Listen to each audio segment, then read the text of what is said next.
Hi friends, welcome to SPR media works. Payakaraopeta assembly నియోజకవర్గం అనకాపల్లి జిల్లా అనకాపల్లి లోక్సభ నియోజకవర్గంలోని 7 అసెంబ్లీ సెగ్మెంట్లలో ఒకటి. ఈ నియోజకవర్గం 1951లో ఏర్పాటైంది.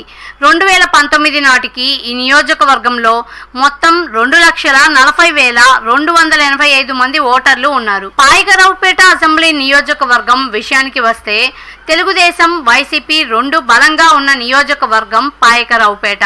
టీడీపీ ఆవిర్భావం నుండి 2009 వరకు ఇక్కడ ఎదురే లేదు. ఆ తర్వాత ఈ నియోజకవర్గం వైసీపీ హస్తగతం అయింది. గత అసెంబ్లీ ఎన్నికలలో వైసీపీ అభ్యర్థిగా పోటీ చేసి గెలిచిన గొల్ల బాబురావు ప్రస్తుతం ఈ నియోజకవర్గం యొక్క సిట్టింగ్ ఎమ్మెల్యే. ఈ క్రమంలో గత ఎన్నికల ఫలితాలని ఒకసారి విశ్లేషిద్దాం. 2009 ఎన్నికలలో కాంగ్రెస్ అభ్యర్థి గొల్ల బాబురావు, టీడీపీ అభ్యర్థి చెంగల వెంకట్రావు మరియు పీఆర్పీ అభ్యర్థి గురిందపల్లి ధనరాజులపై పోటీ చేసి 656 ఓట్ల మెజారిటీతో గెలుపొందారు. 2014 ఎన్నికలలో టీడీపీ అభ్యర్థి వంగలపూడి అనిత, వైసీపీ అభ్యర్థి చెంగాల వెంకట్రావులపై పోటీ చేసి 2,828 ఓట్ల మెజార్టీతో గెలుపొందారు. 2019 ఎన్నికలలో వైసీపీ అభ్యర్థి గొల్ల బాబురావు, టీడీపీ అభ్యర్థి బి బంగారయ్య మరియు జేఎస్పీ అభ్యర్థి నక్కా రాజబాబులపై పోటీ చేసి 31,189 ఓట్ల మెజార్టీతో గెలుపొందారు. 2024 ఎన్నికలలో వైసీపీ అభ్యర్థి కంబాల జోగులు, టీడీపీ అభ్యర్థి వంగలపూడి అనిత మరియు కాంగ్రెస్ అభ్యర్థి బోని టాటారావుల మధ్య పోరు జరగనుంది.